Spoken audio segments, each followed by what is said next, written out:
I'm going to open the meeting. This is Tim Allen. This is the meeting of the tax committee, the annual tax committee to set a tax rate. And we'll go around the room and make sure, see who we have in the.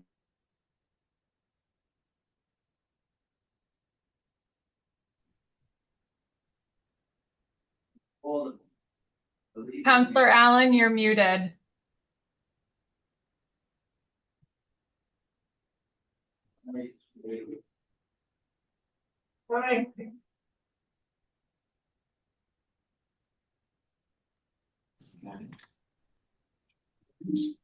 Thank you.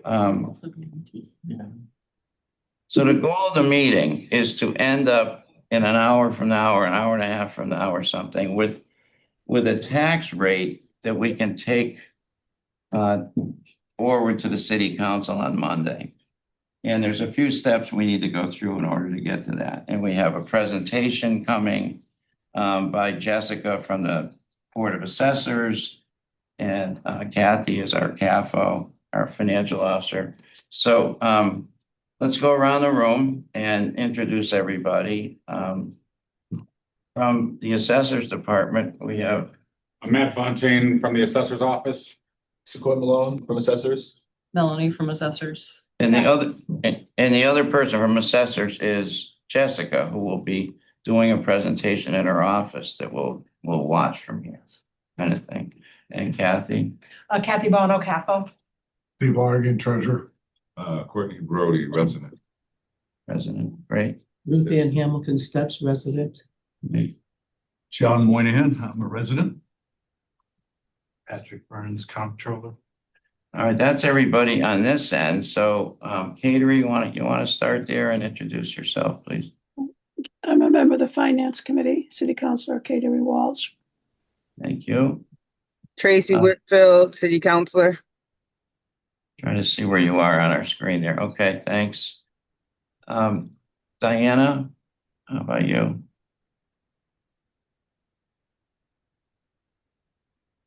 I'm Diana Zinal, President and CEO of the Springfield Regional Chamber. Thanks for having me today. Thank you for being here. And who's that underneath, or is that? Oh, that's Lindsay, right? Yes. Yes, Lindsay. Okay. Hi, Lindsay Hackett, Deputy CAFO. Okay, great. Patrick, is that you? It is. He's not talking. He's trying to not be. It is Patrick, yes, but I'm in the car right now. Hope all is well.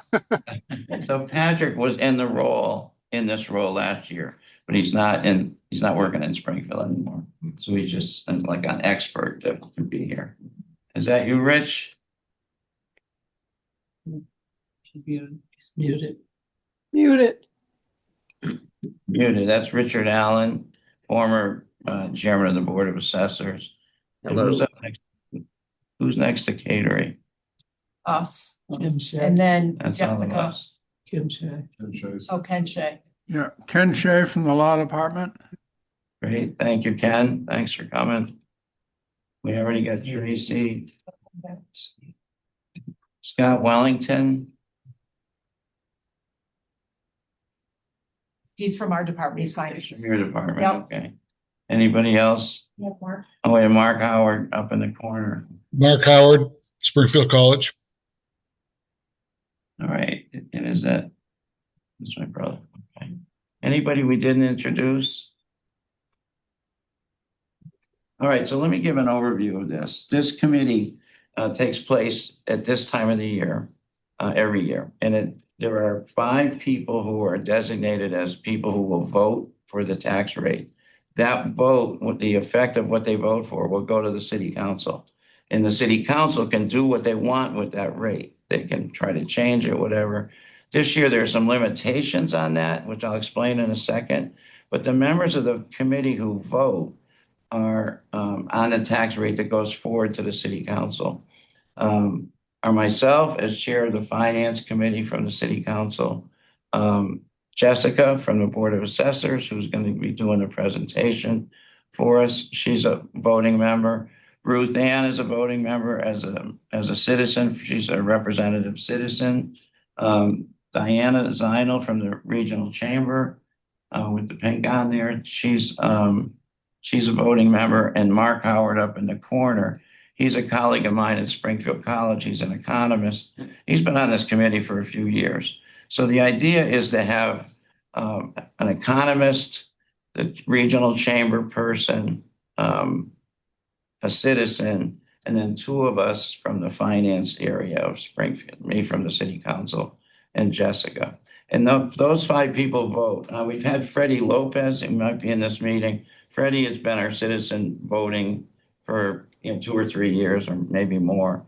But this year, Ruth Ann has the vote. But they're decided to not just have one citizen here, I've invited other people. That's how John is here over to my right, et cetera. So more people can see the process, whether they can vote or not being that important as much as getting their input and asking their questions. So the process is Jessica will give a presentation, which we'll see here shortly. And then you're part of the presentation. I'm gonna do a little bit first and then. At the beginning and then Jessica. So Jessica, we're about ready for your presentation. Oh, somebody. Let me share my screen here. What's that mean? I think your hand's on the keyboard. Hey Daisy, could you come in here? Hands on the keyboard. Oh, okay. Let's move out of the way. Tell you how confident I am at this. Okay, yeah. All right.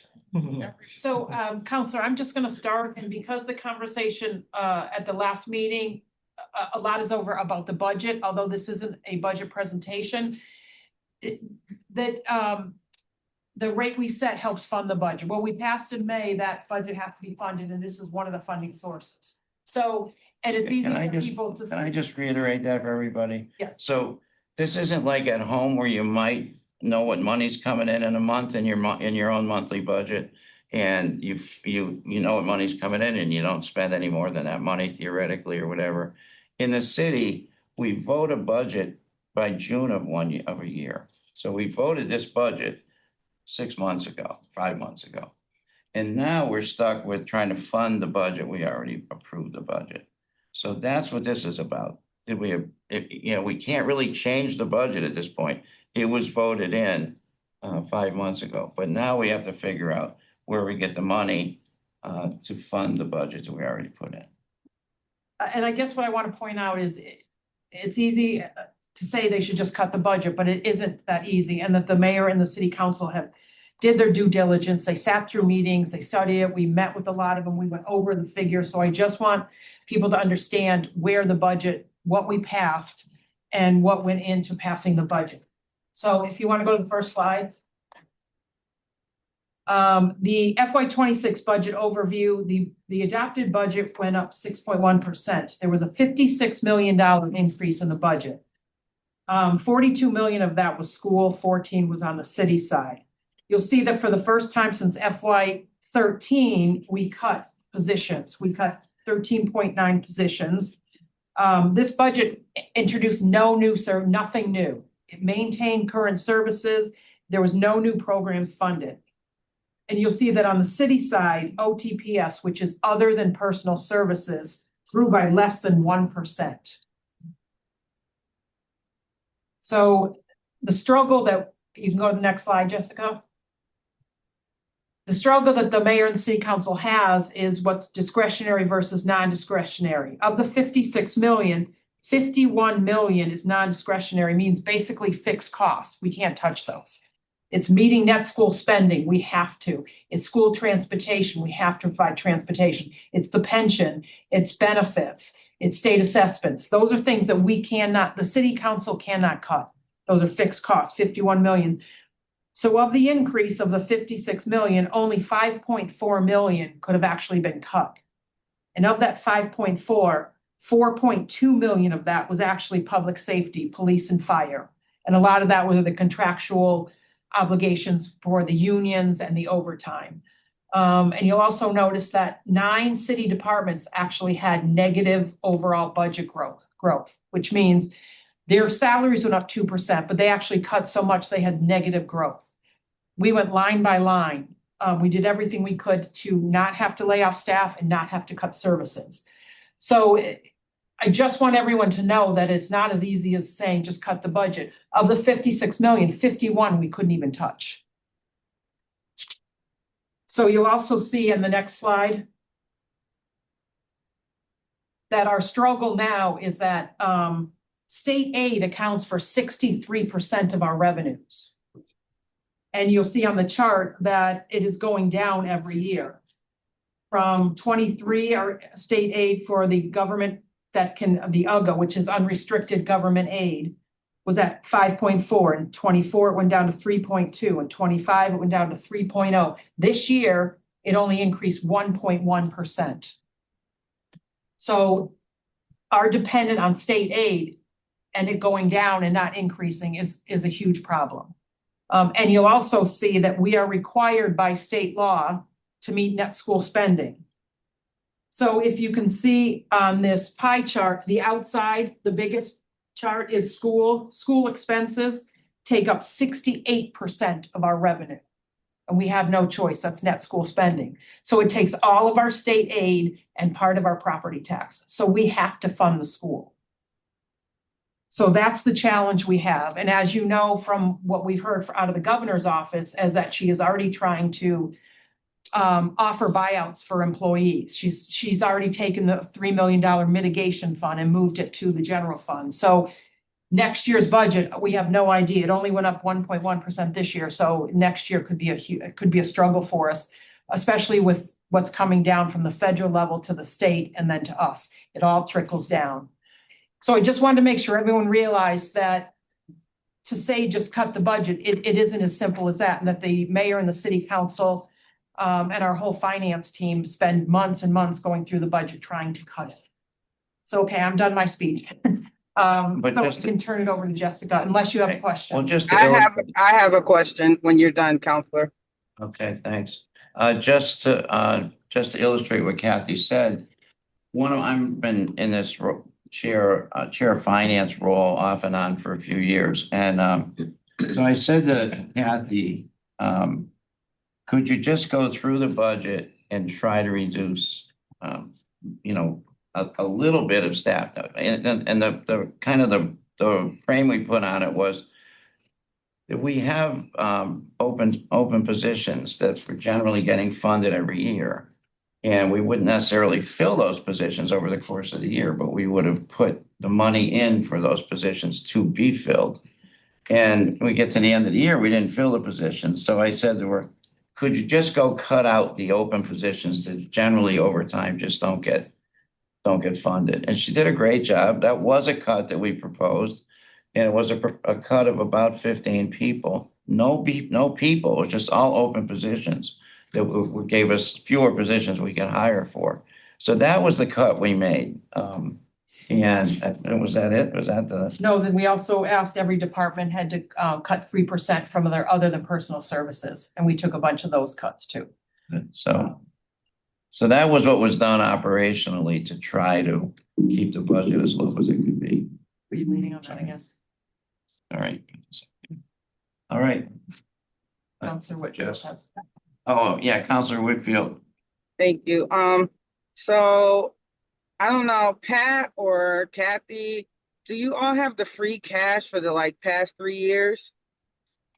We actually just received certification of this year of free cash 5 minutes ago. Okay, do we know what that is? We do. It's $18 million, Counselor. So there's $18 million of free cash. So free cash is the money in the budget that we proposed last year that wasn't spent. Is that accurate? No, there's what is free cash?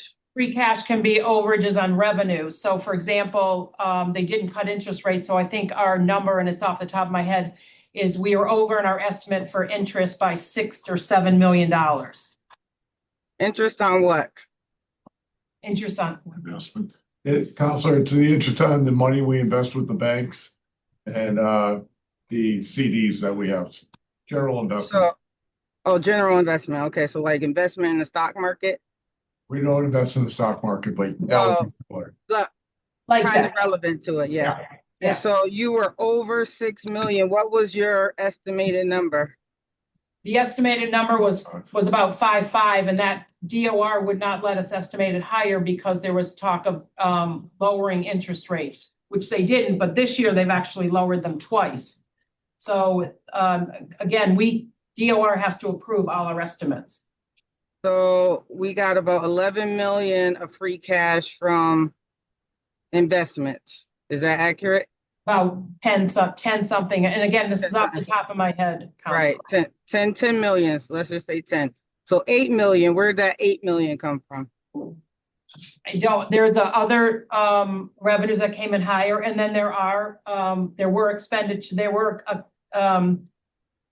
other expenses that people didn't. There was in the appropriation, we had extra money that weren't expended, unfunded balances within different unspent money within different departments. Right. So to me, there is a way to cut because we have about 8 million of free cash that wasn't spent.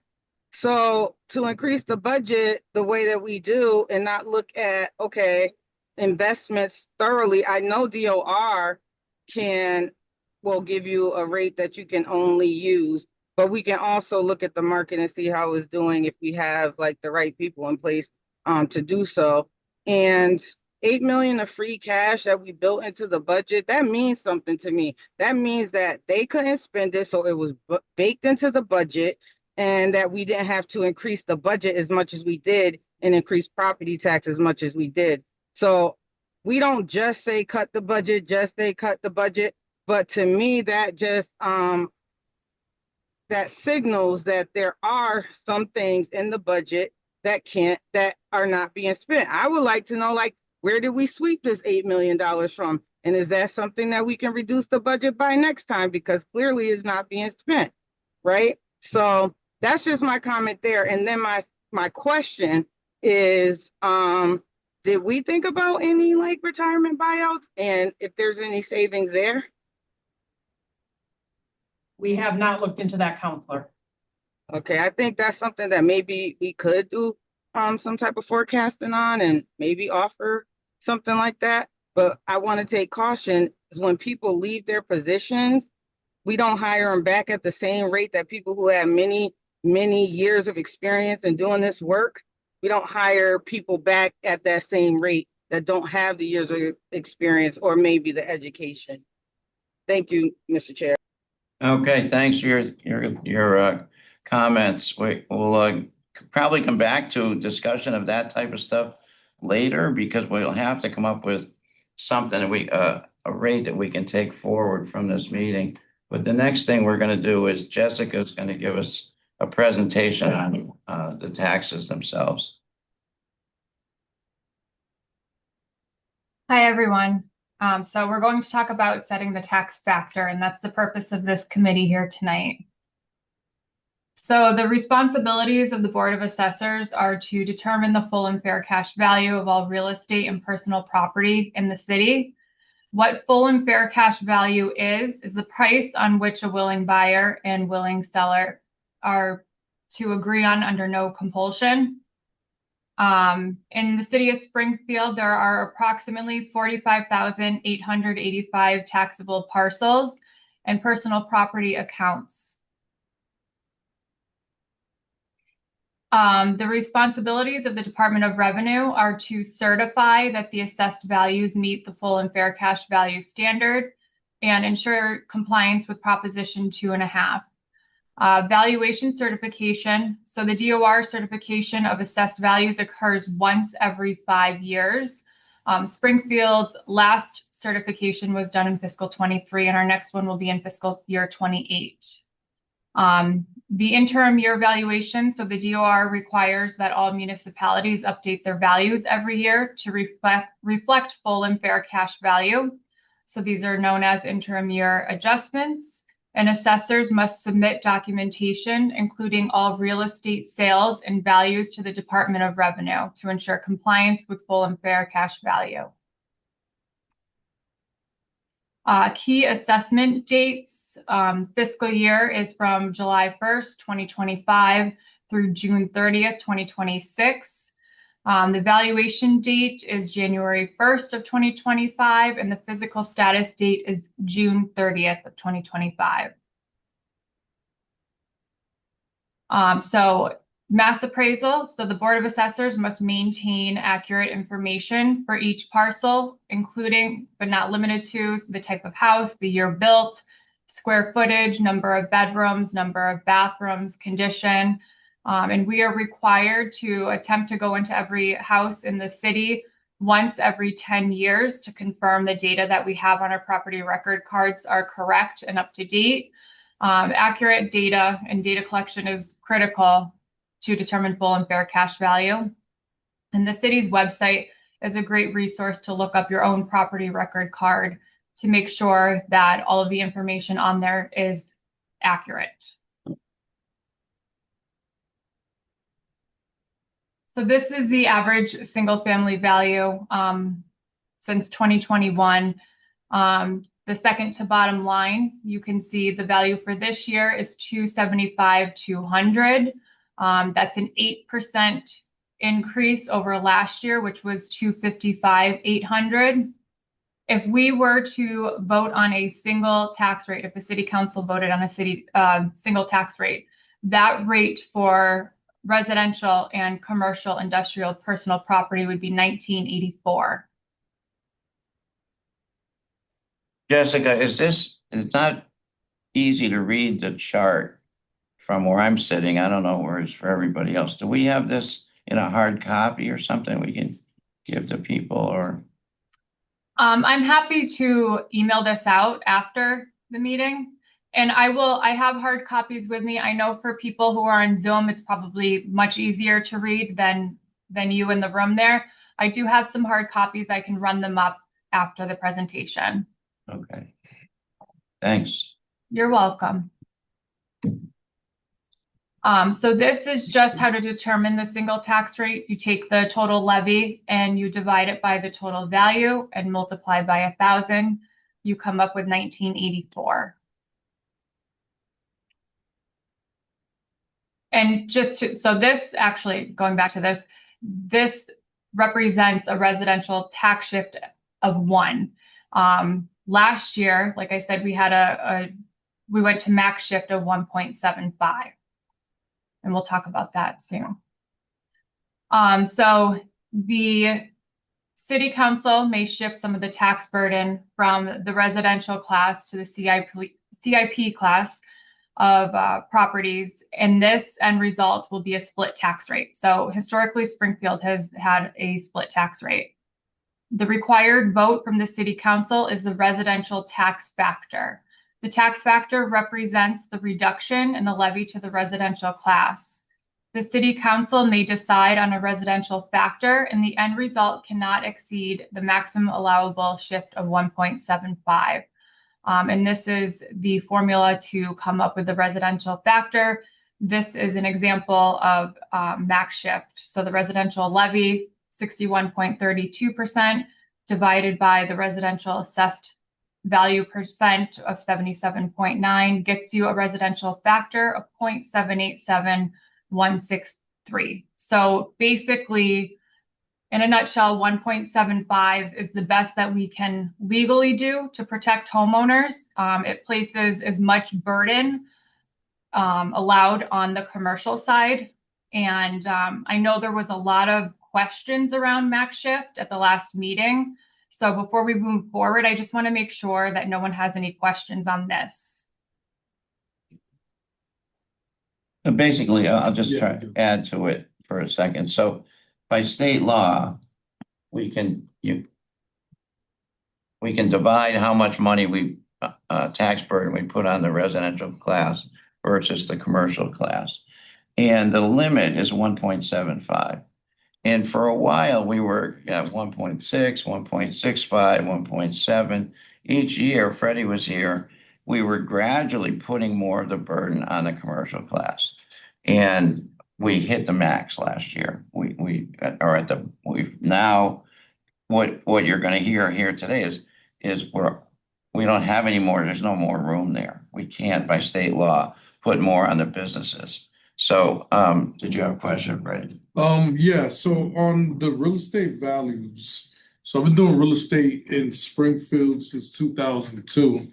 And when I started doing real estate back then, the assessed value was always a lot less than the actual market value. So we learn in real estate, we have three values. There's assessed value, market value, and appraised value. So those are three completely different categories. So I don't know if the formulas have changed from 2002 to 2025. But now the assessed values are mimicking those of if you went to like Zillow.com, or it's actually mimicking the actual sales price, where historically it was way below that, and people were taxed way below that before. Now, it goes based on the highest basically that your property can sell for, because like, even though you guys said that, the values of the properties went up again, in the market, the single family homes have dropped in value. So if you had a home that was, we look at real estate in brackets, the $375,000 bracket, those people are like at 350 to maybe 340, maybe even 330 going backwards. So those values are not really there at this time. So I guess I was wondering, when are those values determined? And did any properties actually go down in value? Yeah, so that's a good question, Freddie. It's just, you have to keep in mind for assessment purposes, we are always looking back in time. So let me go back to that slide here. So then we got to prepare for next year, if that's right. So we're looking at sales from calendar year 2024. The assessment date for this fiscal year is January 1st of 2025. So what you're talking about, we will be looking at those sales in the future. Okay. So that means that potentially if some of those drop, then what we can collect in taxes next year is going to be less. So we'll have to make up for it somehow, some way, potentially. Yeah, so what would happen in that case is if the values were to go down, then the tax rates would go up. Got it. Thank you. You're welcome. Thanks, Jessica. You're welcome. Any other questions for Jessica at this point? We good on the max shift. So basically, sometimes in this committee over the last few years, we were choosing between residential rate. We weren't on the max shift situation, so there was a little play between residential and commercial. What we ended up with last year, we went fully on to the max of what we could ask the commercial people to do. So unless somebody can figure out a way to make that into something we can discuss, it seems like there's not as much room to do that this year because we're already at max shift. That's a go ahead. Good. Okay, Jessica, you want to resume? Sure. Real quick, Jessica, just because the values were certified, what is the formula that you guys follow to actually certify the property? Is it a sales comparison value? So it depends on the property type. For residential, we're looking at sales. Sales comp. So you guys are basically assessed value is market value. It's the fair and full cash value. So what a willing buyer and a willing seller are willing to pay under no compulsion. That's that's the definition of market value as well. Yep. Okay. Thank you. You're welcome. We got one more question here from Frank Ryan. Sure. So the only place revenue is going to come from is new growth. The crossing up there at Eastfield Mall. Eastfield Mall, for example, or the housing efforts, the building housing efforts that are going on. Is that the only new growth we see? There is. Revenue. What you were talking before about the utilities in new growth. So Yeah, yeah, so if you could explain that, Jessica. sure. So we also see a good chunk of our new growth comes from utilities. And so what that means is like underground conduit and wires and things like that. So I would say a majority of our new growth comes from that. But you were also correct. New growth comes from new construction, things that were not there last year, but are there now. Does that make sense? Thank you. Okay. So just to follow up on Frank's question, at what point does that come into play? Like Springfield Crossing isn't open yet. We know it's gonna open. Supposedly part of it's gonna open next week. But at what point does it become part of the new growth that will help us on taxes? So we look at what the physical status is as of June 30th. We do our best to go out there and, bigger developments like that, obviously we would go to first to capture what is there as of that date. I don't have exactly what was there as of this past June 30th for this fiscal year at Springfield Crossing, but I can get that information for you if that's something that you would like, Counselor. Well, it's more of a general question, I think, for now, but at what point? Because we always hear the new growth thing and we hear of housing developments that are on paper or there's plans in somebody's head somewhere, but they don't, at what point do they hit as actual benefits to our new growth number? Only once they're bought and sold and they're occupied by people or what?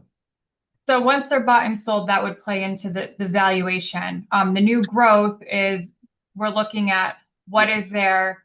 It could be, let's say, and I don't know, I'm just pulling this off the top of my head. Springfield Crossing was 30% complete as of June 30th. Then we would just capture what was there as 30% complete. And we do the same for residential properties as well. Okay. Good question on utilities. Jessica, are utilities, the gas line, what kind of revenue are we realizing from whatever your definition was of utilities? Because I'm not. Yes. So yes, gas lines, Eversource gas lines, anything like that. Like I said, underground conduit, wired, anything that is personal property. So things that that are not fixed, you can pick them up and move them. Computers in a desk in the office, like things, phones, anything like that. Yeah. Tables, desks, chairs. I get a tax bill. Okay, good. Thanks. Thanks. We got Diana Zinal has her hand up and want to keep it moving so we don't get too long on any one subject. So the numbers in the one of the attachments you sent has new growth. The total of new growth at 211 million. That was as of June 30th? Correct. Okay. And so in that, those utilities would be included in the CIP portion of that, obviously. Yes. Okay. I guess I just want to point out how strong CIP growth is compared to residential. Thank you. You're welcome. That's good. Okay. I'm sorry, I'm driving. Is there a breakdown that says new utilities for CIP versus residential? Or underground conduits? There is not. I'd be happy to include that in my next presentation at the classification hearing, or I could even send it beforehand. Yeah, I mean, that would be interesting to know because we approve underground conduits all the time. Some are for new construction of commercial, but some are not. Some are just so they can improve on the residential side. So that would be interesting to know. Sure, I can get that to you. Okay, Jessica, are we, is there more presentation to go or? There is. We're almost there. Okay, All right, so this slide shows the effect of shifting the levy for fiscal year 25. So on the left pie chart, you can see how the taxable value is broken down. So CIP makes up 22.75% of the value, and residential makes up 77.25% of the value. So it's a reflection of how the property is distributed. And on the right, you can see that CIP is 39.82% of the actual levy, meaning CIP is making up 22.75% of the value, but paying on 39.82% of the levy. Residential makes up 77.25% of value and pays on 60.18% of the levy. So can I ask you a question? Can you go back to that other slide right there? This is probably the only place where we would see the impact if MGM was actually taxed in as property tax instead of in lieu of taxes, right? It would be in the CIP portion Shift. of the pie chart. Yep. Right. So it's really the commercial businesses that take on that burden, basically. It's not the residents, according to your chart. That's right. Okay, thank you. And we're just shifting more burden onto the commercial. Can I just point out that is MGM included in this? Because we No. paid them something else, right? It is not, Councilor Whitfield. Right. And I also want to make another point that while the commercial are very important to the city of Springfield, they are also funded by the residents that live there. And so they're getting another benefit out of being in the city of Springfield. And I'm not saying all of their business come from the residents, but they're in Springfield for a reason. And so we just got to keep in mind when we're talking about shifting the burden, they are also getting patronized by the residents of the city of Springfield. So that's additional money going out of the door to even go to these places of business. Thank you, Mr. President. thank you. I have a question. Can I add to that? Yeah, sure. I just can't, who's up next? I can't see the. I had a question. Walsh. Yeah, go ahead, Counselor Walsh. Probably I should ask Kathy Bono that the mayor has made some recommendations, correct? Can you share with us what those are? Because I think it's an effort to reduce the burden on the homeowners, correct? So Jessica has the last slide where it shows what the tax rate and that there is already $4 million committed right now to help reduce that. It's the $2 million from the T-bills, and then there was $2 million that was used from the pension reserve to estimated to balance the budget. We ended up having not needing that because we have the new growth number. So he has moved that extra $2 million to tax relief. So we're starting right now with $4 million from tax relief. Yes, but isn't there also some effort to include people in relief that didn't qualify before? Yes, there's a targeted tax program that is it's at the state level. We've already gotten the committee together and they're working on the criteria. And that is for the group of people who don't qualify for the programs that Jessica's going to go over. It's for the next group of people that miss by maybe $100, $200 that will offer relief to those people. And it's called the targeted tax. And the mayor committed last year $1 million to that. And we're just waiting for the home rule to pass at the state level so that we can start that process to get that relief out. And we're hoping that will be part of the fourth quarter tax bills this year.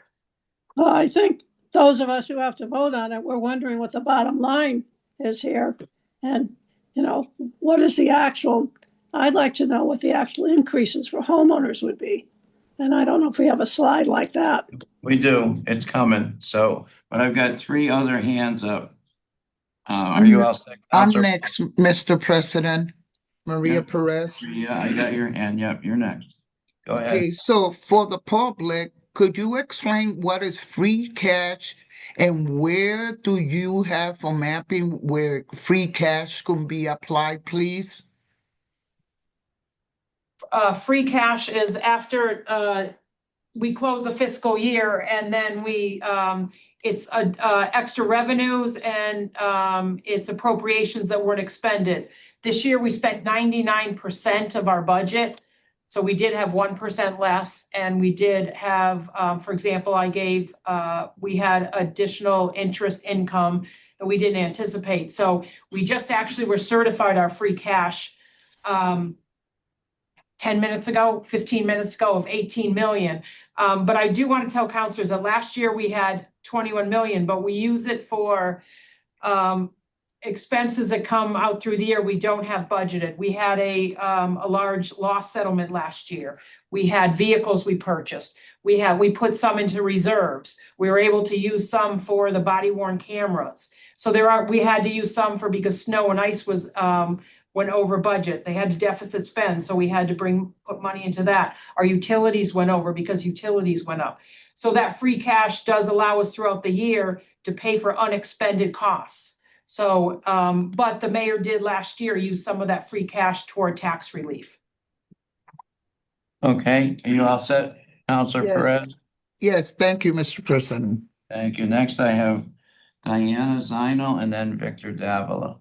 I just want to just add on to something Tracy said about, businesses making money because of residents. They're also providing goods and services and jobs to residents. So I just wanted to make that important comment. That's not always true. It can be true sometimes, but they don't always hire locally. And also some of them get HDIPs and TIFs from the city of Springfield. And also they get some home funds and other funding that the city of Springfield offers. So it's like a give and take both ways. Okay, thanks, Diana. Was that your comment or do you have anything else right now? No, that's my comment for now. Thank you. Great, thank you. And Victor, Counselor Davila, you're up next.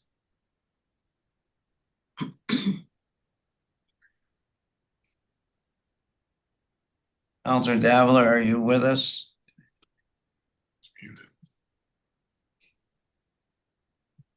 Yeah, I saw. Yeah, sorry, I couldn't get unmuted here. Thank you, Mr. Chair. Good afternoon to everybody. Jessica and Kathy, I just want to have a quick question. I think it might have been at the last meeting or even at yesterday's city council chamber meetings, talking about the food trucks. And I hate to even bring this up, but we have to do our due diligence because we need money. Particularly we need money if we are going to reduce the tax burden to our residents. Talking about the food trucks, it is my understanding that they don't pay local tax, correct? I don't, Kathy, you can add to this, but I'm assuming if they were garaged in Springfield, they would pay excise tax. Right, but the business itself, the equipment they have, all that stuff, do they pay local tax? Yes, they would pay personal property tax on that. Okay, do we have a sense as to how we're doing with that? To be honest with you, I don't know that off the top of my head. I've seen a few accounts for food trucks, but I don't know the answer to that at this moment. Now, what about the meal tax out of the food trucks? Do they pay meal tax as well? I don't know. Kathy, do you know the answer to that? Be paid to the state. That would be paid to the state. But do we know? So, but that will end up coming back to us some way, shape, or form, correct? Yes, a portion of that comes back on a quarterly basis. Oh, is that Patrick? How you doing, Pat? Good. How are you, Counselor? We good. Is there any way that we can account as to how much is coming from what industry? Like, can we say the meal tax X amount comes from food trucks, X amount comes from bricks and mortar? or is it one lump sum? Hi, Counselor. This is Lindsay. They won't share that information. The state. The state shares that information? The state will not share that Or the information. state will not share the information? Okay. So the answer is, my educated guess is that, according to what you're saying, that they do pay meal tax to the state, correct? Yes. Yes. Okay, and Jessica, what you're saying that using some accounts from food trucks. Mhm. Okay. Would you be able to provide us some sort of a idea as to how much we're getting to receive from those food trucks? Because that's a niche that is growing. And if it's growing, good for them. I know some of these food trucks could make $80,000, $100,000 a year. Good for them. I'm glad for them. But the city also needs what the city needs so that we can keep up services and tax burden low. Can you get that information from me, Jess? I can look into it for you, yes. Okay, thank you so much. You're welcome. Sure. If I may, Mr. President, Mr. Chair, Diane, do you have any thoughts on regarding the food trucks? Anything you want to share from your business perspective? I don't. I appreciate you asking. We don't actually have any as members, so I'm not, too dialed in to the business that they're doing or, the challenges that they're having or the success that they're having. We just haven't had any join the chamber, so I don't really know about that. Okay. But thank you for asking. Thank you, Diane. Thank you, Jess. Thank you, Mr. Chair. Are you all set, Counselor Davila? I am all set, sir. Thank you. All right, thank you. So we're at a point where, as far as I can tell, we've got everybody in who's had their hand raised.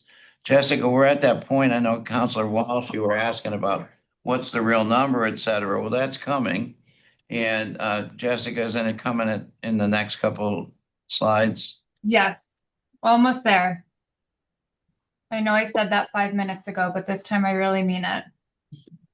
I'm just going to continue on unless anyone has any questions. Okay. Go ahead. Yeah, go ahead. So this slide here represents the total amount of levy offset we have used since 2021. So that's $25.5 million. And then it shows a total savings to the average single family of $428. So $25.5 million got us $428 of average savings for the average single family home. And so the levy offset was made up of T-bill interest and free cash. Okay. This shows the average single family tax bill from fiscal year 2025. And as you can see, Springfield is the lowest average single family tax bill in the area. Can you just read the numbers a little bit at the bottom? So, because we can't see them very easily here. Sure. So Springfield's average single family tax bill was $4,011. Chicopee was $4,305. West Springfield was $4,869. Holyoke was $4,967. And then I'll just skip to the highest was Long Meadow, $10,618. That's good. So the comparable communities were a little bit more than Springfield. Okay. Can I ask something, Counselor? Of course. Really quick. When you present this slide next time, can you please add the average income of each community? And can you please add their property value so we can get a broader picture, a more accurate picture on if by ratio, it's really we're paying the lowest, but it's relevant to our income and it's relevant to our property value. We need to see the whole story, not just the story that points the picture that we're paying the lowest amount in our region. We need to see how much they make and how much their properties are worth. Sure. Thank you. Every year we get this slide and it's always presented that we're paying the lowest tax bill, but we also make way less income than a lot of those other surrounding communities like Long Meadow. Mhm, I'd So, be happy to add that to the next presentation. mhm. thanks, Jessica. You're welcome. Mr. President, Yeah, go right ahead, Victor. thank you. I want to second that request from Councilor Whitfield. I was thinking exactly the same thing, something that I have brought up before, that although I understand that if you look at the data, we have the lowest average single-family bill or per capita income is also significantly less, say, for example, from Long Meadow. I believe in Springfield, if I'm not mistaken, or per capita income is about $29,000 plus or minus. That's like going to a very expensive restaurant with only $50 in your pockets. You're not going to eat a lot. And so I want to see that data too. I see that we are trying to move in the right direction. But I think to me, and this is something that we as a body are going to have to discuss, and as a team, we need new growth. We need revenue, whether that comes from pilots, new growth. We need more money into the city of Springfield to continue the services and that the residents expect and they're entitled to, and that we can continue to significantly lower the tax burden. And I would second that request from Councilor Whitfield. I also want to see that data as well. Thank you. Thank you, Councilor Davila. What else you got, Jessica? Are we getting near the end or? Yep. I just want to go over the exemption information quickly, and what we have to offer. So there's clause 41C over age 65. There are asset and income restrictions to that. In fiscal year 23, we did lower the age from 70 to 65 and increase the exemption amount from 500 to 1,000. There's clause 17D, and it's age over 70 or a surviving spouse. There are only asset restrictions on here, no income restrictions. The exemption amount on this is $175. Clause 37, which is an exemption for a homeowner who is blind. They must provide their annual certificate from the Commission of the Blind, and the exemption amount on this is $437.50. There are various exemptions for veterans. They must have at least a 10% disability rating through the VA or be a surviving spouse. The exemption amounts for fiscal 26 and forward are $800 up to a full exemption, depending on what they would qualify for. And the HEROES Act was adopted for this fiscal year, like I said, doubling the exemption amounts. The circuit breaker is a tax credit through the DOR. The applicant must be 65 by December 31st of the tax year. And for the year 2025, the maximum tax credit is $2,820. I also wanted to add that we are going to be putting an insert into the actual tax bills this year with this information so that everybody in the city will have this at their fingertips. And I also plan on reaching out to city councilors this year. I would like to do a tour similar to what Councilor Whitfield and Govan did with Patrick a couple of years ago. I know it's been a few years since they last did that, so I think it's important to get out there and spread the word on this information and our targeted tax relief program and our senior work abatement program. Does this include the new exemptions from the mayor? Yes, I would like to do an overview on everything. Thank you for something, please. Thank you for your willingness, Jessica. You're welcome. Councilor Perez, could this be also in Spanish, please? Yes. Okay, thank you. You're welcome. Okay. Hey, go ahead. I just can't tell how much more you have. 3 more slides. Okay, thanks. These are the personal exemptions that were granted for fiscal year 2025. So this is just a breakdown of the total number, the amount abated, and then the state reimbursement amount. So as you can see, We abated 951,000 and we were reimbursed 755 from the state, 755,000. So this is how reimbursement is determined.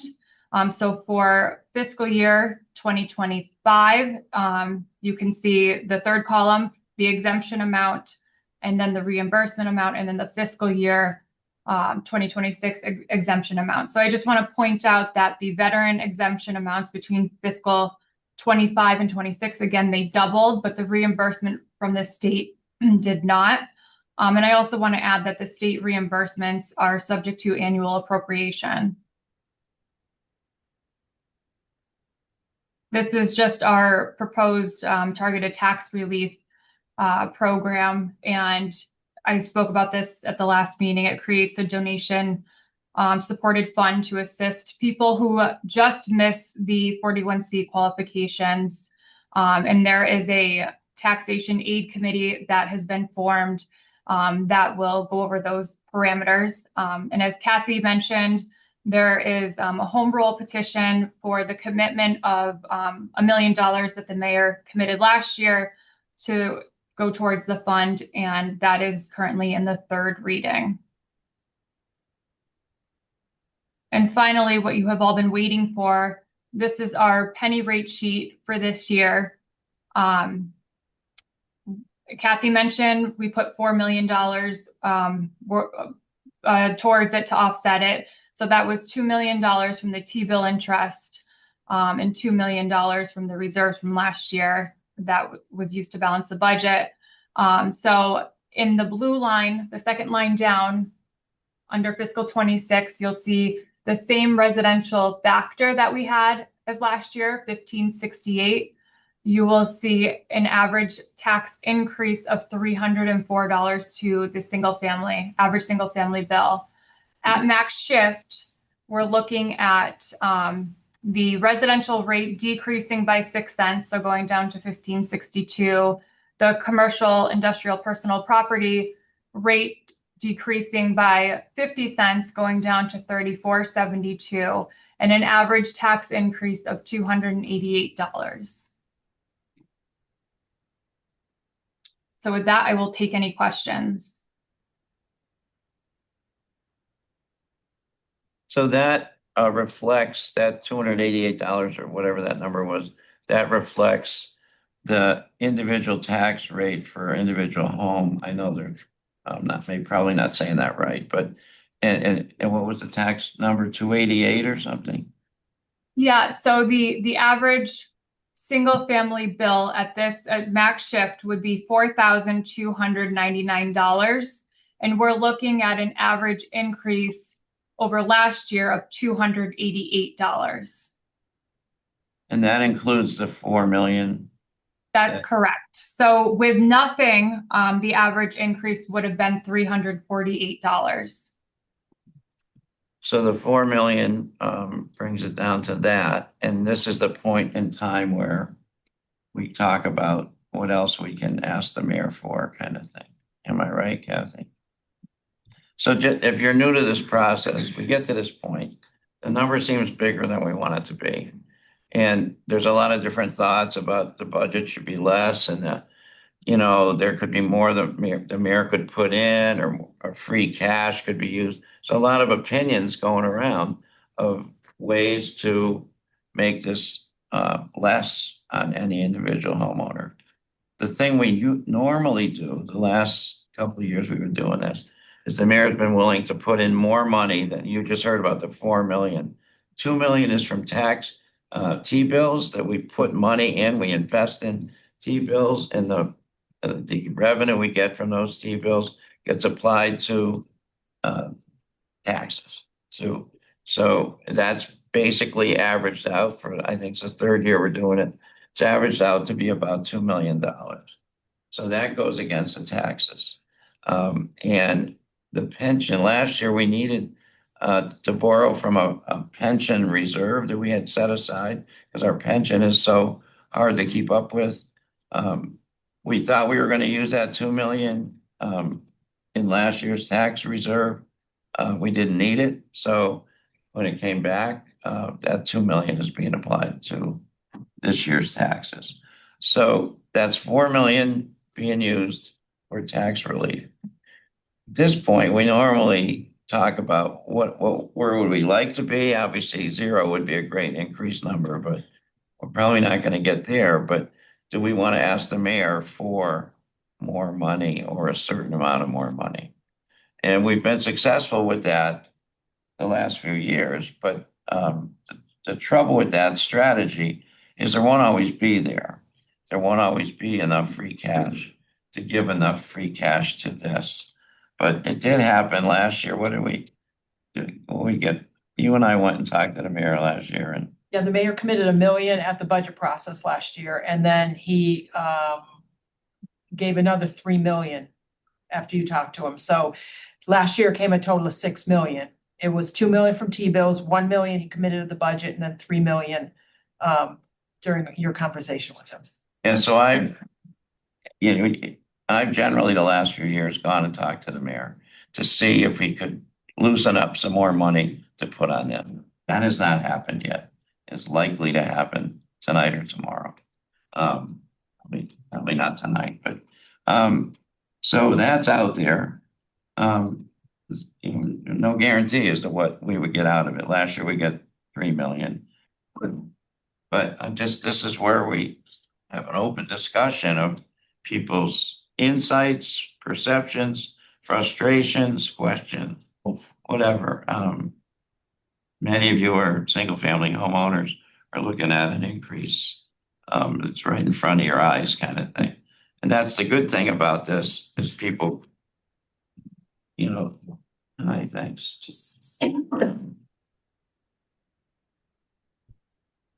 Okay, I'm just getting notes the people have their hand up.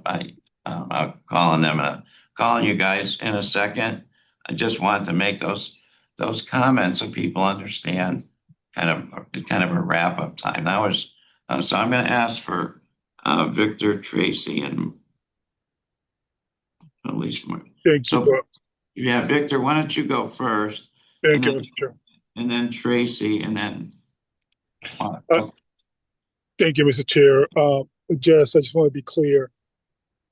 Is the blue line here what the mayor's recommending, residential factor of 0.7900 and business factor of 1.74? Is that?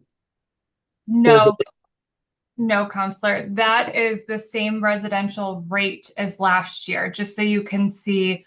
It's just a representation of the 1568. If you were to select that, how much the average single family bill would go up. It would be $304.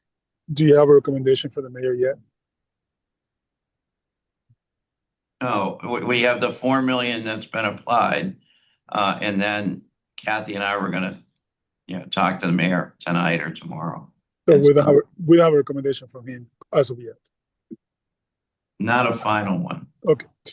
Thank you, Mr. Chair. Just so the math shift, that will mean that will be, if we go to 0.7873 for residents and CIP for business 1.7495, that means that the residential rate will go up by 288 and the business by 4,299. Is that correct? That's correct. That is the highest we can go to to protect the residential class. And so Jess or Kathy, let me just be very optimistic here. Let's say that we send Councilor Allen back in there, which I think he will do that tonight or tomorrow. And he has a great time. He is able to talk to the mayor. And if we were going to reduce to 0, the average increase, that would be what, $20 million that has to be put in? It's about $15 for every million. Yeah, so that would be roughly a little less than $20 million that we have to be putting into the tax relief, correct? Approximately. Don't have that. In that vicinity, probably, yeah. Yeah, probably. Okay. All right, those are my questions. Thank you, Jess. Thank you. Thank you, Counselor Davila. Counselor Whitfield? Yes, I have a couple questions and comments because last year or the year before we heard a million is $25.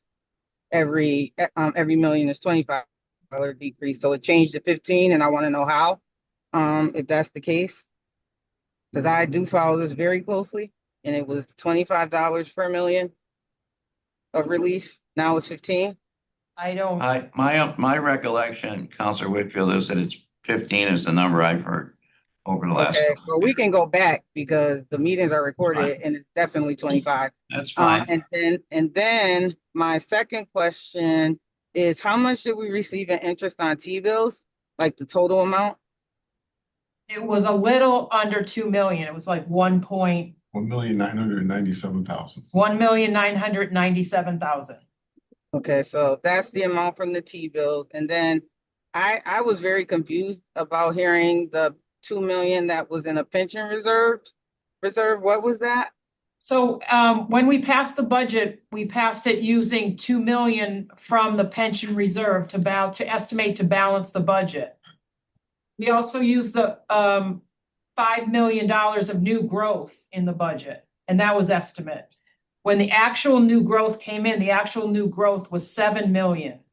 So we didn't actually need those $2 million from the pension reserve. So instead of putting that back into the pension reserve or closing out to free cash next year, the mayor said, can we put that against the tax rate? So he's added that 2 million to start. So our starting point is 4. Okay, that's great. But don't we have like a really huge gap in what we owe into the pension? We do, and we have an aggressive schedule to pay it off by 2034. And that's a reserve we have to help balance the budget every year. Okay. Because we have to go up 9% in our contribution to the pension. So we, the council has agreed, and I think it was Councilor Allen who set it up, the pension reserve, in case we needed to help balance out the budget, which we did use it, but then actually our new growth came in. So, I mean, he could put it back in pension reserve, but the mayor wanted to put it against the tax. Okay, I don't remember hearing about that, but I think that's great. And I think that it was great that our new growth came in higher as well. That means we're growing. So this isn't bad. But we usually have a mayor's recommendation by now. So do we have one? We don't. Huh? We don't, only because we didn't have free cash. Normally we have free cash. We didn't have that certified until about an hour ago. So it's hard to talk about free cash and using it at a public meeting when it's not certified by DOR. So and last year we did have the free cash number. We didn't have a recommendation from the mayor. What the mayor does say, and what he did say last year, is he doesn't want to continue increasing the amount of free cash he's given. He wants to continue going down. So last year it was a total of 6 million.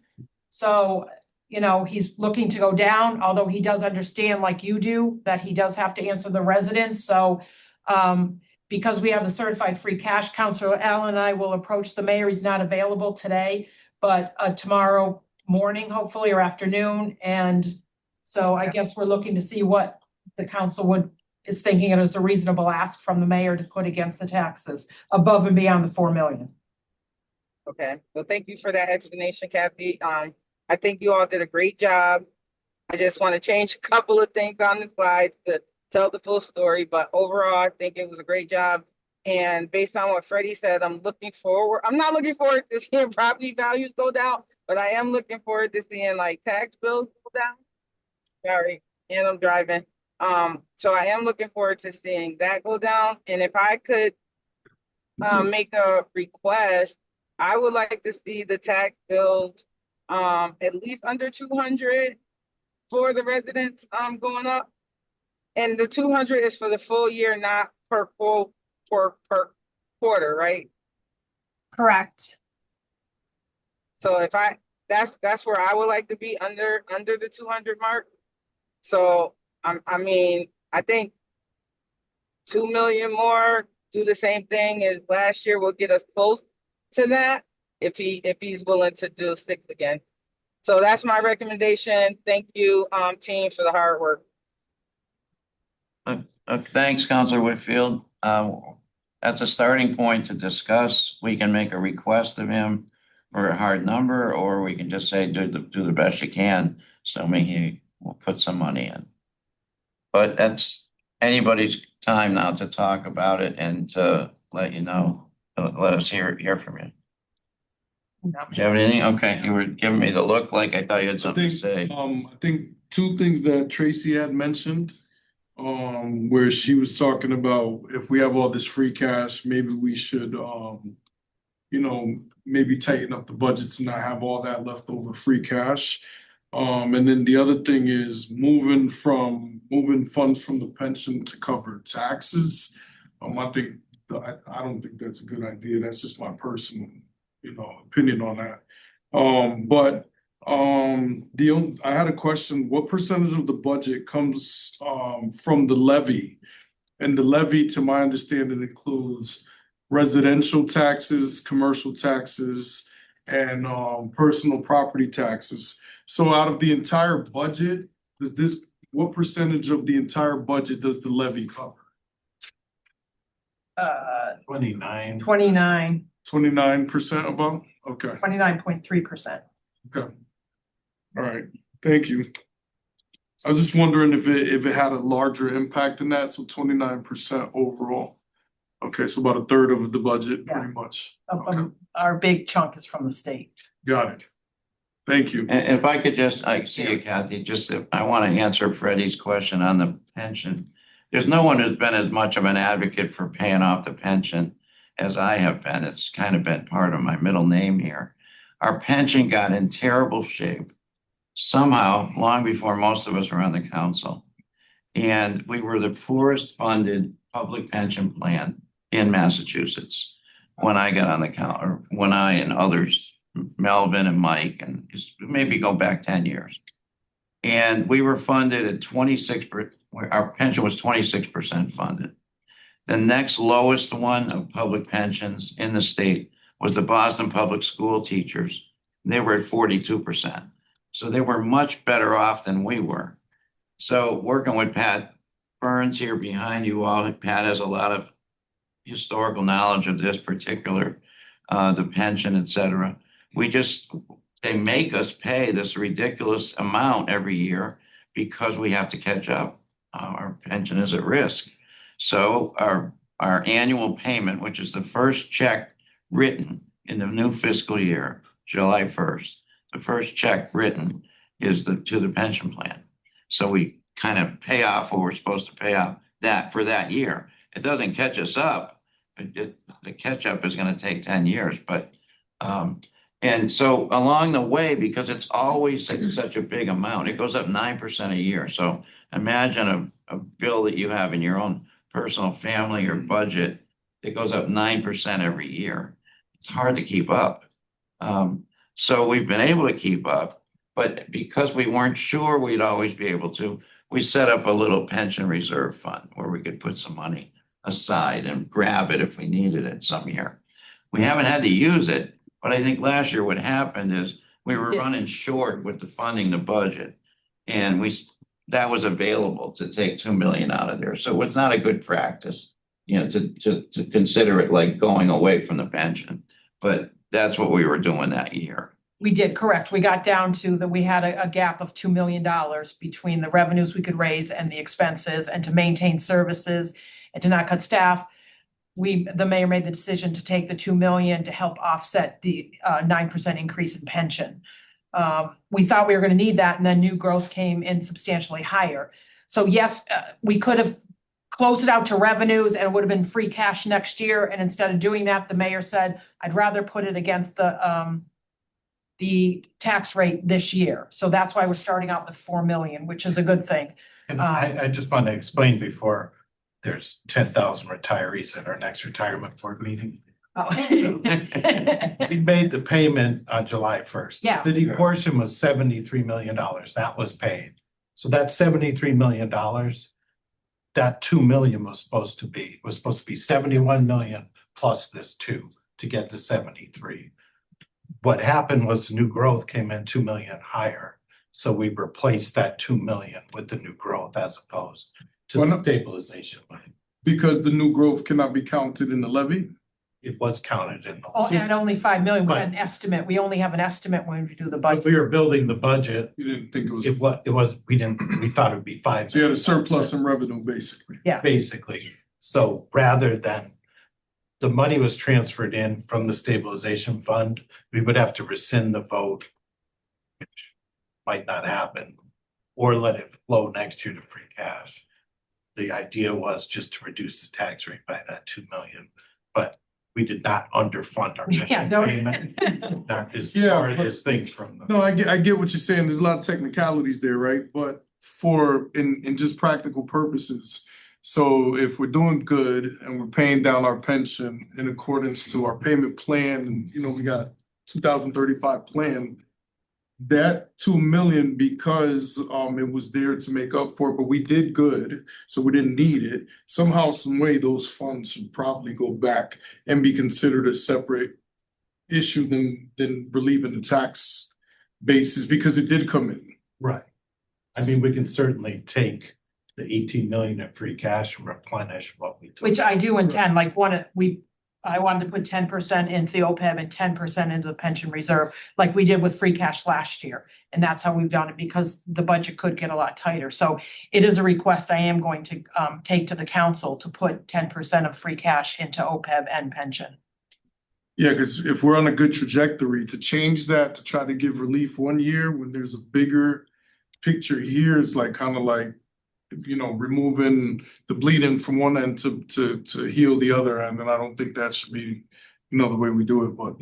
No, it's a good comment. Good comment. If Pat wasn't here when we did it, I don't think he would have voted for it. We should- So I've got, That's no comment. I've got two hands up here, but I've got Tracy with her hand up in long distance. So Tracy, why don't you go? And then we'll have Frank and I forget your name. Courtney go after. I think Kathy, I just wanted to ask, the T-bills are doing pretty good. They've been doing pretty good. Is the 2 million the maximum amount we could put in T-bills, or could we take $1 million more from free cash? So they were doing well. They are not now because of the interest They're rate. not now. No, so I'll let Steve speak to that. When we Okay. first started this, Counselor, the yield on the T-bill was about 5%. And right now, the last quote I got from our financial advisor was about 3.6. 3.6. So that's why it went down to under 2 million. No, that was it wasn't quite 3.6 for 25. That's the next one we would do would be 3.6. I'd have to check. I'm not sure what the exact yield, but it came in at 1.997. We are looking at different ways to see how we can get to 2 million or more for next year. Okay, and then the second question is the 2 million the most we can add to T-bills? The 2 million is the yield we got, it's basically the interest, if you will, from the T-bills. We have. I mean, how much did we 45 put? million. We put How much 45 million in T-bills. 45 million. Where did that 45 million come from? That came from the stabilization fund. Oh, so 45 million is still sitting in T-bills, yielding less than 2 million? A little less. I round up. It's 2 million. It's $3,000 under 2 million. Oh, okay, because I thought the 45 million came from the Eversource payment or something. I don't know. It could have been stabilization fund. The 45 million is part of our stabilization balance. Okay, and so, but we're still, Kathy, and our stabilization fund is still healthy? Yes, it's still at the 74 million. It's at 7%. We're required to keep between 5 and 15. It's at 7%. 7%. And then you said you're gonna come for 10%. So like 10%. So like 3.6 million for OPEB and pension? Yes. Okay. All right, glad to know that. Nope. All right, that was a question. I just wanted to see if we could like get more money from the T-bills, but since the rate is going down, that's understandable. Thank you. It's a good question though. Okay, thanks, Counselor Whitfield. Courtney, you're up next. Just needed some clarity from new growth. Is from what I'm hearing, is it nowhere to draw from? There's not enough new growth to draw from as far as revenue is concerned. And when you say place the burden on commercial, are we talking about the tax burden? Yes, so when we're saying place the burden on commercial, we are talking about taxing the commercial, industrial, personal property paying more of the tax levy. Okay. And I'm sorry, what was your first question? When you say new growth, we're talking about new revenues in the city, right? When you say new growth and there's not enough, are we saying there's not enough new growth to draw revenue from? I'm not sure who made the comment about there not being a lot of new growth to draw revenue from. No, I'm asking, and when you guys speak of new growth, are you talking about new developments in the city and the fact that there's not enough? Yes, so new construction, new commercial development, new personal property accounts, that's all new growth. So we have big housing developments that are on the drawing board, but there are no houses built yet. There's a couple of them that, so that's what we mean by, and then we have that big commercial development out in Boston Road. Those are things we know are coming, but they're not here yet. So does that clarify at all? Yeah, no, it actually does. But is there, and as far as the new growth of businesses are concerned, is there any type of incentives for the city to, kind of encourage new growth, kind of encourage, residents or business owners to kind of engage in new growth or creating new avenues for cities to kind of? There are incentive plans. The Eastfield Mall development called Springfield Crossing, that received an incentive, an economic incentive. Was that like a tax abatement? Explain it right here, but because it's and there's okay. So there's two different, and the Economic Development Office can explain those, but the city and the mayor and city council can award DIFs and TIFs, which is tax increment financing, which will and it's a huge incentive for businesses and big developments to come into Springfield, and a mechanism that the city uses to incentivize businesses. But Courtney, to answer your question, there's definitely not enough for small business. Not enough business incentives for small businesses to come into the city of Springfield, which really spurs the economic growth in cities more than the big businesses do. But I just wanted to throw that out there. Okay, you all set with that for now? Sure. Okay. I just wanted to circle back. We got Frank, just so people know I've got them on the list here. Frank, you're next, and Diana. And I don't know if that's what I've got on the list right now. I just wanted to circle back that the single family per taxpayer is pleased to hear there's a responsible effort to help the pension fund become more and more solvent. I know how many years away it is, but that's the kind of fiscal accountability that we expect. Great. Well, we're doing it. I just wanted to add to what Courtney asked. Courtney. Yep, Courtney. I think they said they did receive like $2 million in revenue towards the levy that came from new growth. So I think $2 million that based this year off of what they received for it. Yeah, no, I heard that part. I was just wondering if there was like stagnation in new growth, or if there was a problem with the fact that, because maybe that could be something that's focused on in the future. I think it's fair to say that we struggle for new growth. I mean, we got that Eastfield Mall closed, but that new development out there, that everybody's got their eyes open on that. We're thrilled. Well, I mean, but that, downtown and stuff, we got some developments, housing developments downtown, et cetera, but new growth is hard. We're a poor city, and not everybody thinks they can move here, to move their business here and make enough money back by being here. But yeah, if you got ideas, and can introduce you to the economic development team, and I'm sure they'd love to hear your ideas. That'd be great. Okay, that was Diana. Oh, I just love the conversations around spurring new growth because it really is the key to this. And that's of businesses of all sizes and housing of all types, in my opinion. I'm just curious, compared to other communities around, how does Springfield do in terms of the commercial versus residential tax rate in, say, West Springfield, Holyoke, some of the other communities? Do you have information on that? Because what you want to do is create a climate that's favorable to business development and housing development. That's all. I'm just curious if other communities locally are also at the max shift. I'm not sure if any local communities are at the max shift. I can look into that for you, and have that before the next meeting. Just curious. Thank you. You're welcome. I just noticed, Mark, you had your hand up and I never came to you, so you got a question for us? I do not. I would just say that obviously the shift itself, being at the max shift, is the furthest away from we could possibly be from incentivizing businesses to come. So obviously we have no ammunition in that direction at this point. Yeah, gotcha.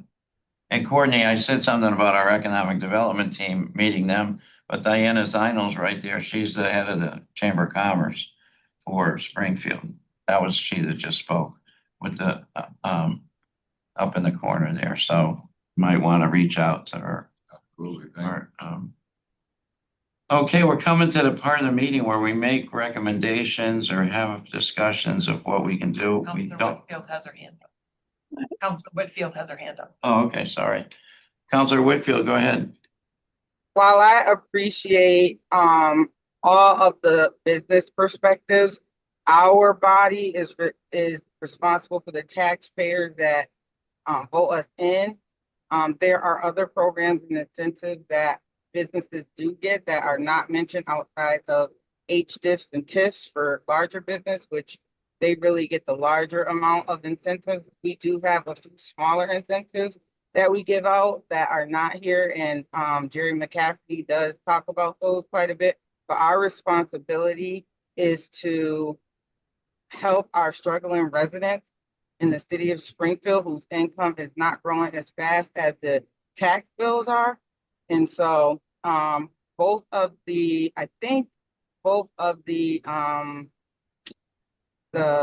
tax factors decrease for both sides. But at the end of the day, we have to make sure our residents are taken care of, because a lot of the businesses that come in here, they hire friends and family, they hire people from their communities, they build businesses here and take the money back to their communities. They don't reinvest in the city of Springfield. And so we have to keep all of those factors in mind. While I do appreciate that Diana is here speaking for the businesses, and I appreciate Mark's perspective, but we have to keep in mind that the residents out here are struggling. They don't have food. We had a lady come in last year that had to decide if she was going to turn on her lights or pay her property tax. There are way more examples of that than there are of not.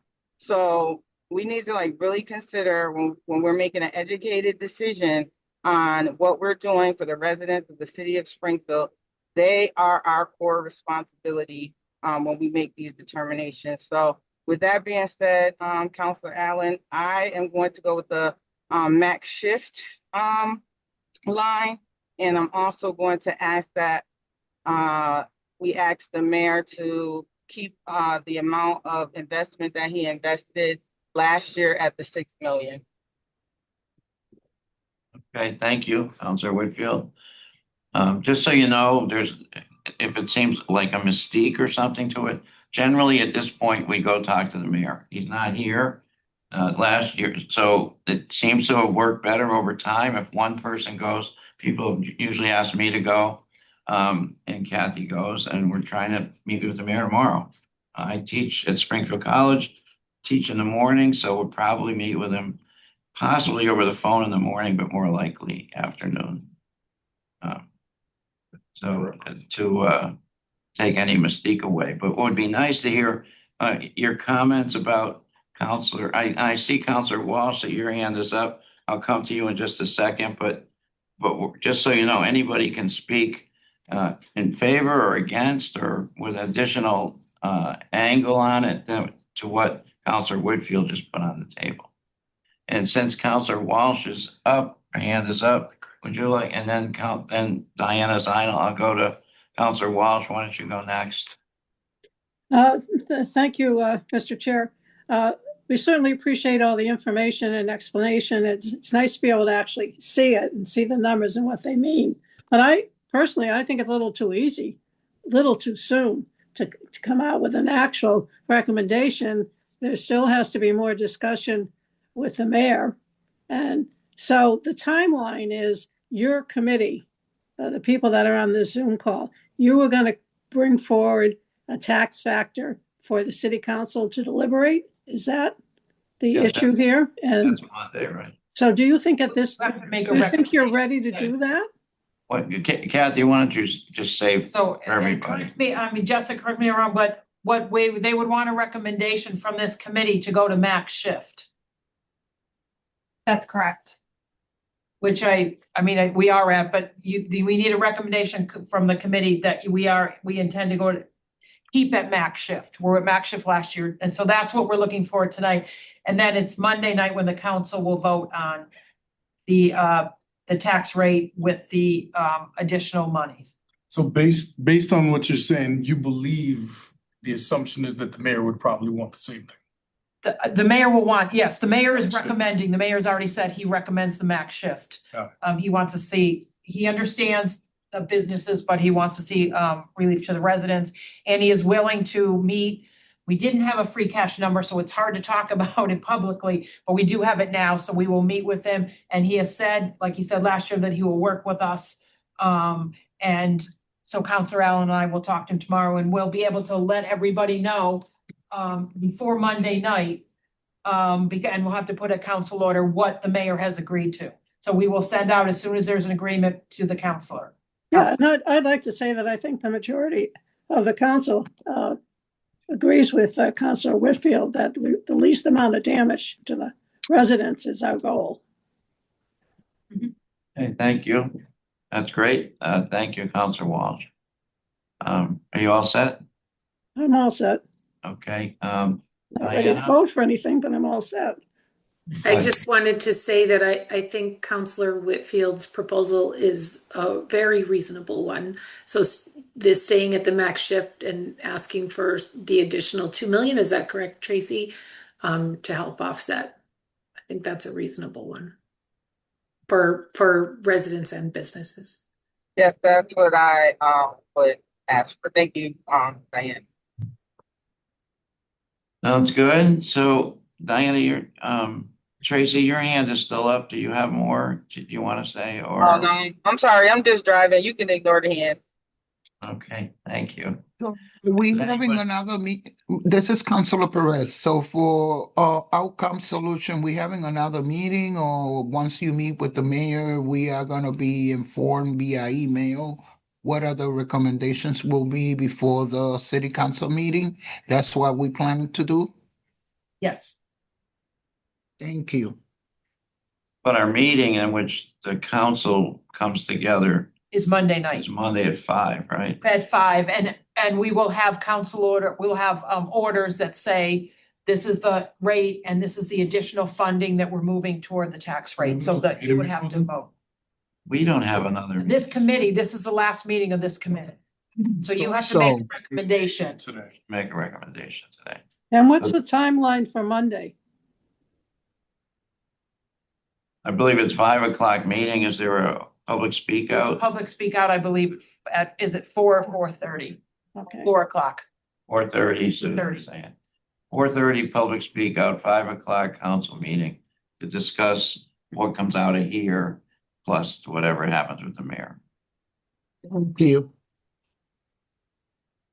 So we have a recommendation from Councilor Whitfield, and Diana kind of gave it an endorsement. Is there anybody, with any other thoughts? Seems to be a popular recommendation, but I just have a question on the other the one that's 2 notches up, the 0.7879 residential factor. At the end, it says that it raises up, let's say $2 more on the residential tax bill on the average. Could someone just explain to me why the numbers are so close on the next two factors? And it's 4301 on the average and it's only $2? Like if it's 2 notches up, like the 0.7879? I mean, this is Jessica. Yeah, so as we get closer to max shift, it's kind of silly to show you so many different factors. Got it. So, okay. So basically, yes, I'm just saying, what you're saying is, so there's less of an impact as you keep going closer to the factor. Correct. But also it's changing at a different rate there, right? And when it's changing more, it's changing by a larger number. Right. That's correct. Yeah. He's the economics formula guy there. All right, so we got a proposal of, we have one proposal with 2 or 3 people endorsing it. Is there another proposal? I don't think you see much of a difference going with a different factor. I think we kind of know that every year. You don't see much of a difference at all by giving $2 more to the residents and saving, like if you did shift it a couple notches, it doesn't really make much of a difference. Yeah. So I'm about to call for a vote shortly unless, I want to hear from anybody who's got any more comments. The vote is strictly on the factor at first? Yes. Great. Was there something else you wanted to discuss? Are you ready to take? Well, are we going to vote on the additional millions that are going to be requested to offset? Before it was recommended at 2. Last year we made a recommendation to make that a higher number, as I recall. And I just wondered if those were going to be 2 separate votes. Last year you did, but it's not an actual Vote. legal thing you can do. You can make a recommendation, and I think they're going to do that to the mayor. But what you need to vote on the recommendation is max shift. Right. So there was somebody said something, must have been Councilor Whitfield, who said, I'd like to not go up more than what we went up last year or have the. So she made a recommendation to ask the mayor for an additional 2 million. Okay. And Now you have to get a vote on the. That wouldn't be enough though, right? It would need to go up a little, but more like 3.5, wouldn't it? Yeah, that's why I'm asking. I'm not sure I don't have the numbers in front of me, but I thought her recommendation was to keep the total tax bill at no bigger than the increase. Yeah, I said 2 things. I said 2 things. I said I would love for the tax bill to be under $200 increase, but I also said I think that given 6,000 is fair, seeing that our free cash is less than we got last year, and we can't keep using free cash as a cushion. We happen to have like great new growth, and I feel like next year is going to be even better if we're including some of the things that you all said with the property tax value possibly going down and the new growth that we should see from the completion of the Eastville Mall project. But I do understand the logic of not keep tapping into free cash like that.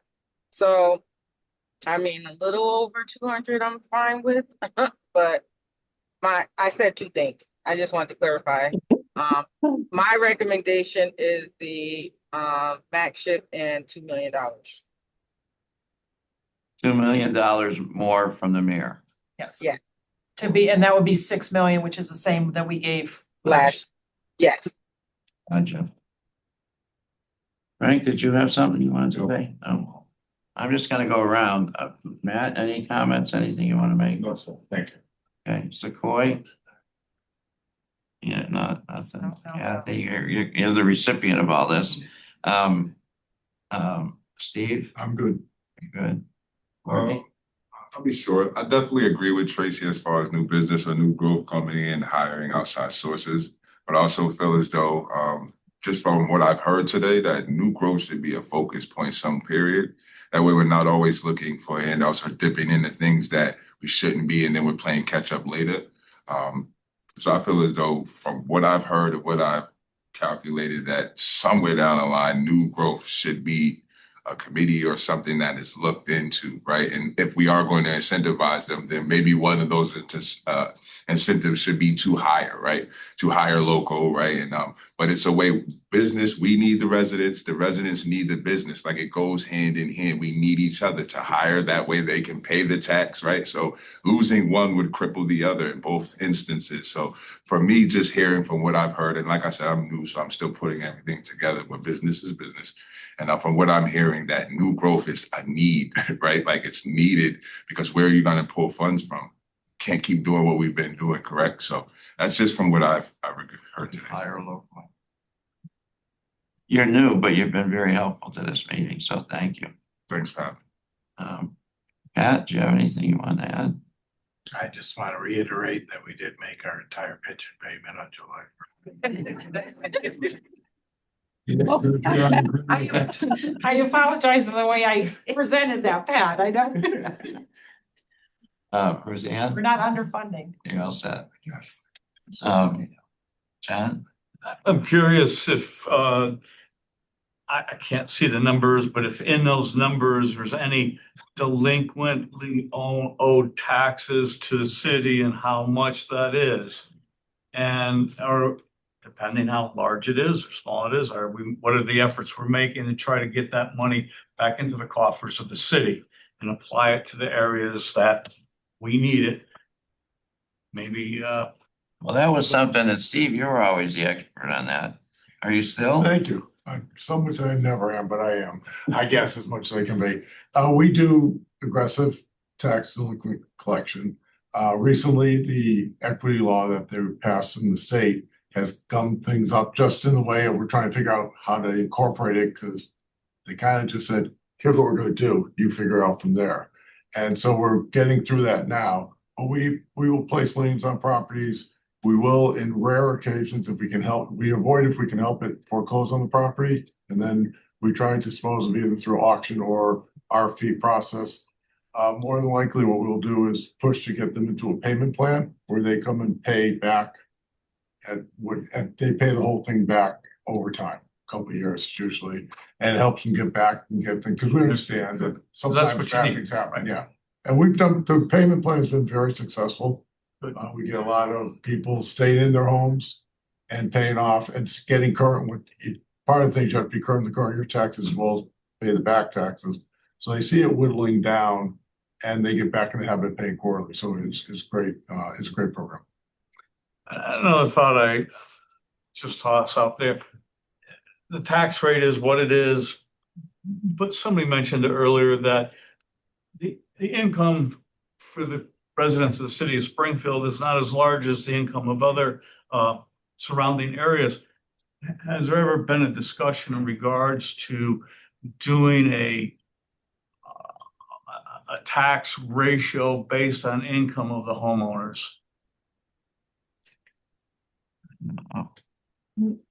Not to my knowledge. I don't know if there's any programs out there that would allow us to do that. I say that more so not. Just a study, you mean? Hmm? Just a study, you mean, or a program? Study, a program, but I'm leaning more towards those, again, people, first-time home buyers, people who are struggling financially, don't have as much money, but also want to own homes, how we might be able to give them a sliding scale of tax rate on their property, just to get them to a certain point where then we can stabilize it. And that may encourage more home ownership, more acquisitions of homes in the city. I don't know, but I get concerned about people of lower income that can't afford, but the whole reason they're here in Springfield is to try to afford the best thing they can, right?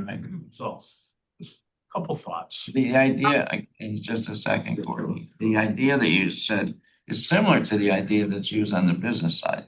The DIF or the TIF, you might have heard that the IF stands for, it's tax incremental financing. Right. Basically, it gives at a very high level, it gives a tax break to a business that's gonna come in and relocate to Springfield.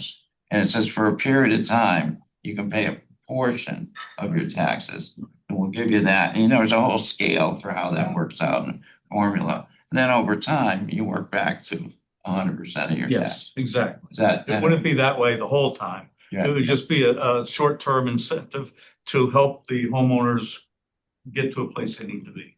Yeah, no, that's a little bit more interesting thought. That's exactly what it is. I mean, these are all encouraging things to have people be more excited, like, well, look what Springfield offers. Look what Springfield offers, you know? Right. If you get a few of those ideas running to attract more people, right. That's what it's all about. That's great. That's good thought. City of homes, city of business. City of home, city of business, exactly. So see, you had a thought there. So I work for Revamp, and they have a RED section, and RED was developed. RED stands for Recreational Entertainment Development. And one of its main goals is to not only create community assets, right, where we're housing and we're creating jobs, but job training, but we're also creating engagement.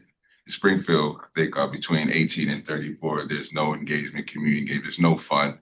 I think a poll was taken where they said there wasn't enough, there wasn't anything to do here. And so when I was thinking about what he just said as far as municipal owned distressed buildings, that was where Revamp's focus was, figuring out where there's municipal or distressed or undervalued properties and transforming those into community assets where the community generates revenue, where maybe youth opportunities, stakeholder prosperity, or just community opportunities in itself. So hearing that opens up opportunities, right? Like if we know there's distressed municipal owned, then incentive to turn that into something, hiring the locals to turn that into something, and then creating, that's the type of things that would probably bring, because we weren't located here. And I only joined because I'm from Springfield and I live here. And I don't like other companies that come in and try to tell us what to do, but they're not from here. And I feel like it's a huge responsibility for the residents to create the things they want to see here, but they need to see people from here doing those things first. So I've strong for both business and residents because they go hand in hand. So our first goal was to come in here and find distressed municipal owned, right? Look for hub zone grants, look for things that create jobs, right? Because that's the things that get communities going together. Communities need to see businesses interacting. Businesses need to see communities interacting. That way the city can get what it needs, and that's the engagement, the tax revenue, and so on and so forth. So I only chose to join RED because I'm from here. And to me, I wasn't gonna let anybody in our division take that on but me. So that's what brought me here today, was to figure out what's the needs in our city, right? Because if we can attach our needs and their needs and figure out some strategic symbiosis to where we can cover each other's needs, we can kind of fix both hand in hand. So that's what brings me here to city council, because I'm not going to let a city organization from outside come and tell my city what we need and how we should be ran. So. All right, great comments. Thank you. You said the name of your organization was RED? Revamp. The division is RED, yes. We evolve vibrant, accessible, multifunctional places. It's a development firm, so this is what they do. Nice. Tim? I'm sorry, yeah. I see. Your hand is up, Tracy. Go ahead. I just wanted to see if you could get Courtney's number and email for me, as well as, I don't know who the gentleman was, I think Frank, that spoke before him about the folks that's not paying on their taxes. Oh, that was John. John, can you please get both of their contact information, or someone in the office get their contact information for me? We'll do that. We'll do that. Thanks. Yep. Thank you. I was going to ask, they're off camera, so I don't know who was speaking. I was curious about that as well. John, here. Camera's not rotating. Camera doesn't rotate. John, John Moynihan. He lives on Allen Street in Springfield. And I met him going door to door in the recent campaign, and we had a good conversation. I thought he would be a good person to be in this So we get you his contact info. And who else did we have? Courtney, just Courtney Brody. Oh, great conversations, and I appreciate everybody's time. So we need to kind of have a vote. So just trying to get any last comments before the vote, which will only take a minute, but it looks like we have everybody's last comments. So there are 5 people charged with voting for this. It's Jessica, who did the presentation from the Board of Assessors, Diana from the Chamber of Commerce, Mark as the economist that kind of advises us a little bit, Jessica, who did the presentation, and myself. So does anybody want to start the vote? Oh, I'm sorry. And Ruth Ann, sorry. Sorry, that's a citizen. Thank you. Yeah. So I'll start by, I'll vote for Tracy's recommendation, and Kathy and I will go forth to the mayor tomorrow and see what we can get done out of that. I agree. Ruth Ann, I agree. you agree? So it's 2 votes. Diana? I agree. All right, great. 3 votes. Mark? I agree. That's 4. And Jessica? Yes. That's great. So that's 5 people, all 5 people that vote. I wanted to expand it this year to not just have 1 citizen here. You can see the contributions of citizens who are here made. Freddie is almost like a member of the committee because he just comes every year. So much fun, he can. So it's that much fun, isn't it? Right. Well, we just switched to voter members. I was always a voter member, and then because we have 1 citizen, Ruth Ann is taking over as the voter member. Right. This is great. But we miss you. There you go. I'm here. I don't know of anything else we need to get accomplished. Is that it? I particularly like the spirit of cooperation and the belief in Springfield from so many people here, and good ideas. City Hall needs good ideas. We don't get them all for sure, and we miss probably more than we get, but we get some, and appreciate you being engaged. Most of the people in this room are City Hall, or a good number of them are. So thanks for coming to be a part of it. And if you would like to come on Monday, you're welcome to come. You don't have a responsibility to come, but if you'd like to see where your work leads to, there's a public speak out at 4:30 where anybody in the public can come and talk about their involvement or their thoughts on this. And then at 5 o'clock, the council members vote on the town. And that doesn't always go smoothly. There was 1 year where it took days, if not. Tracy's on this team now, though. Tracy made the recommendation. Should be good. So that'll help. Whatever, Freddie. Do we need to register in order to be able to speak at Yeah. 4:30? Yeah. Yes.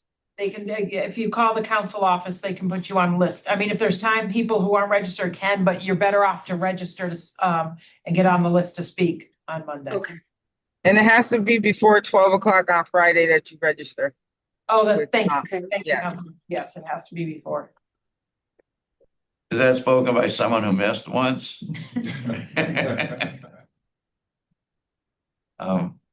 So anyway, thank you very much for coming. Great job. Nice spirit of cooperation. I appreciate it. Thank you. Meeting is adjourned. Thank you.